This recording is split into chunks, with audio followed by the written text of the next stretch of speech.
magaalaa jinnii jedhamutti hin dhaladhe. Duraan lummuu qatti waan hin dhaladheef jechuun naannoo tilaadhe sanitti hin beekan ture amma hoggan hubadhee magaalaan lafti itti of baradhee lafti inni itti baradhees beekus magaalaan itti guddadhees dummuugaa yeroo hunda dummuugaan himadha haa taatu haatti amma hoggan galuu jinniitti akkan dhaladheetti maatii yaa'u. Maqaadhuma magaalaa jinnii jedhamu jira jechuudha? Magaalaa hojjaa duree jedhamti magaalaa Dafinooti. Taatu garuu maqaan isii Kadur jedhan osoo gabayaan achi hin dhaabatiin jinnii jedhamti.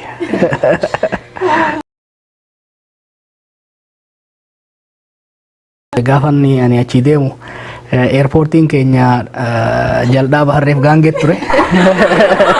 Amma konkolaataan ni seena. Otoobisiin nan rifadhee otoobisii kan argu so jijjiirama baay'ee jira. Eentu lakkaa'ettee. Abbaan kiyya sooruu malee hin lakkoofne. Haadha kiyyaaf I think nama shanaffaadha. Nama torba deesse nama shanaffaadha garuu haawwan hedduu qabna.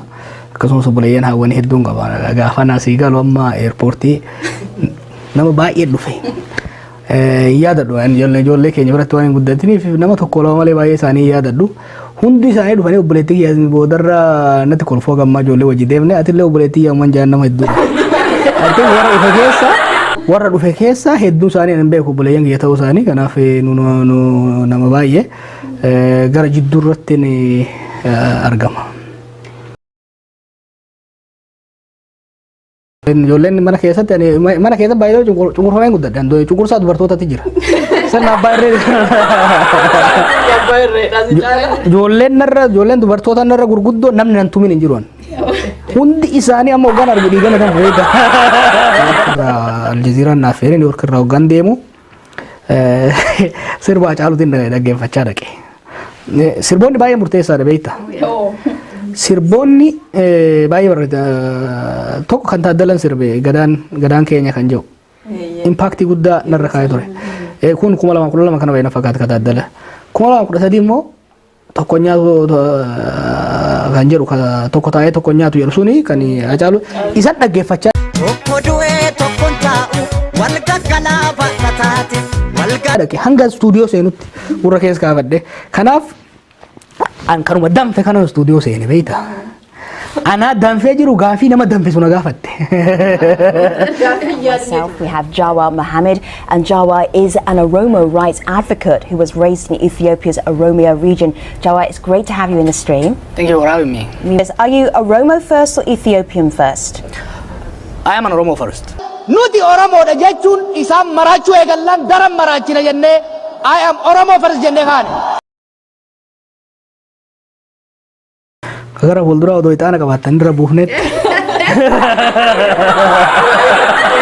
irraa ina sila takka buna danfifnetti wanni isaa maal fakkaata kaja'u yookiin immoo qallee moora laallee sila murteessina ka gara fuuldura rabbi qofa beeka. Fedhii aartii guddaan qaba. Osoon gara siyaasaa goruu baadde haati akkan doktora ta'uu barbaadde. Ani immoo sagalee na jallati malee sila wallisaa afaan ta'uu barbaadde. Budaan na nyaatee dhiisee malee walaloon barreessa ture dur. Muuziqaa warra gurraachaa yoongaa kanatti irraan oola. Muuziqaa warra gurraachaa muuziqaan gurraachaa sagalee namni akka gurraachaa qabu hin jiru afaan Ingilizii keessatti hin jiru. Inuma hin jirre beek. Inuma hin jirre. Muuziqaa Ameerikaa kan muuziqaa godhe muuziqaa warra adii hirriba nama raffisa guyyaa odoo sirban. Gurraachi garuu gaafa gabrummaatti kaasee sirba ajaa'ibaa sirba ture beekta. Garuu diinagdee jalaa kuffisan. Har'a Eeshiyaa yoo dhaytan Chaayinaa yoo dhaytan akka Tupaakii fi akka 50 Centitti surree ol harkifataa deemu.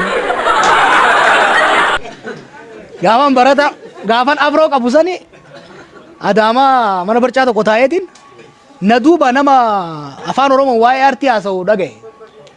Maraataan kun kabijee hoggaan garagalu maraatuma saniin argee jechuudha. Mana barcaatti wal agarree mistira baafnee gurba. An takka digisii qopheesseetis dhaqeetis hin beeku. Gaafa sargii xiyyaa'u namni hanganaa dhufee hin beeku bee nama shaniit ture.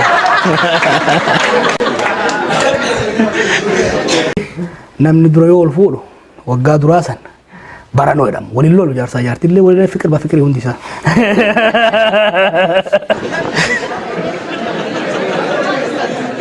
Na Naqaanesiti amma. Wanni raafamu yookiin dhadhaa baasa yookiin aanan balleessa.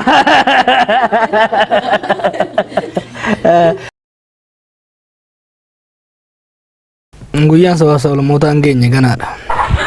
Guyyaa maqaa. Ittiin kan ijoollummaa marraa raaf shumarran ture. Gaafani mana barnootaa tures ijoollee gurmeessuu uummata kakaasu naannoo keenya san gara ganda qabalee 20tu jira. Gandi ani miilaan hin dhaqin hin jiru yeroo san. Ganda hunda miilaan dhaqeetiin gurmeessan ture nan kakaasan ture gurbaa diimaa barataa san naan jedhan yeroo san. Gootummaa sodaas hin qabu waan man ol malee natti fakkaata. Gootummaa illee hin qabu nama sodaa illee hin qabu. Namummoo harreedha jedhanii si ka samii ol laaltee hagam fagaatettee dhiitoo utaalte. Uummanni Oromoo maal gochuu qaba? Uummanni Oromoo dura rabbiif galata galchuu qaba. Warri abaa kun dhufeetti nama barate fidaa jedhanii hin jedhan. Nama barate fidaa. Bulchaa biyyaa bulchuu jennaan hin barbaannu nama barate jedhan. Gabareen waa ta'u jedhan bulchaan. Lakkii nama hin barbaannu nama barate hin ta'u. Maal jennaan namni barate sodaattudha jedhan. Warri dandeettis gahumsas hin qabne yeroo siyaasaa bocolan waan hin argeef filannoo kanarratti dhugaan Oromoo awwaalamuuf akka deemuun arge jechuudha. Namni Finfinnee jidduu dhaabatee nama arrabsaa jijjiiramni hin dhufeedha.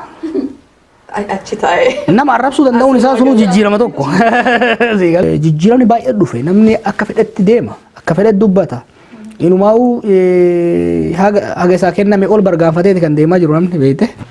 Namni baay'ee nama beekta siyaasaa nyaachaa jiru kun waan biraa waan nyaatu waan dhabeefi kana namni hubachuu danda'uu qaba. Waraanni bilisummaa Oromoo bosona keessa waan turuuf there is absolutely zero logical reason. Rabbii jaati. Booda gaisittiin hima. Kijibaan garaa isin hin boqoysinu. Tanan shakkina biyya bulchuu deemnaa bara. Hai.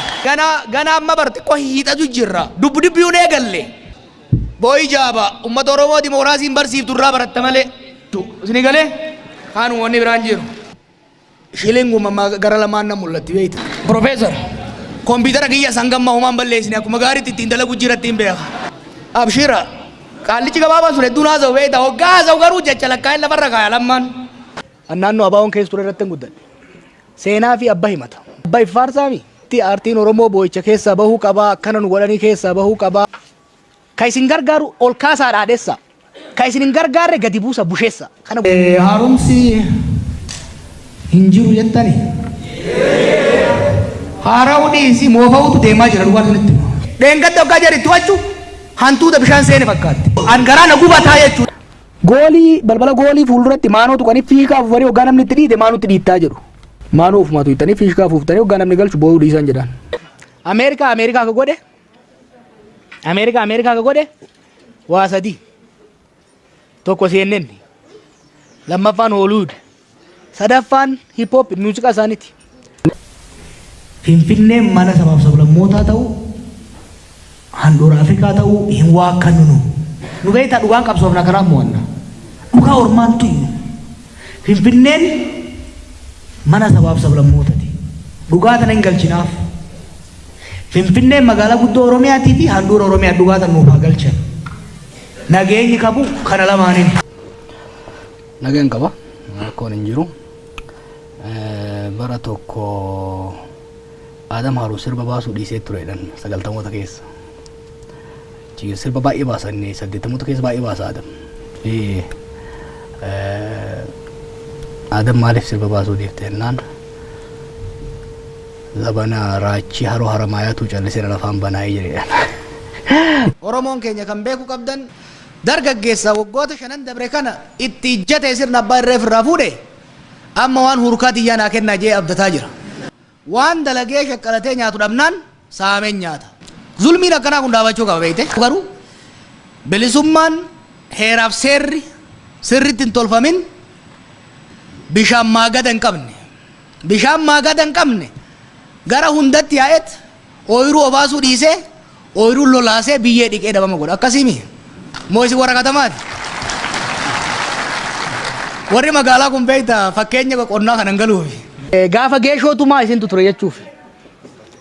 Gaafa farsoo hedduu sabboonummaa jechuun xiinsammuudha mataa namaati. Arra Oromoon bosona keessa qawwee qabaatee deemu qaawwa nutti bana mirga akka Oromtichi inni qabu Amaartichis Guraayitichis hin qaba Oromiyaa keessatti qabaachuullee qaba.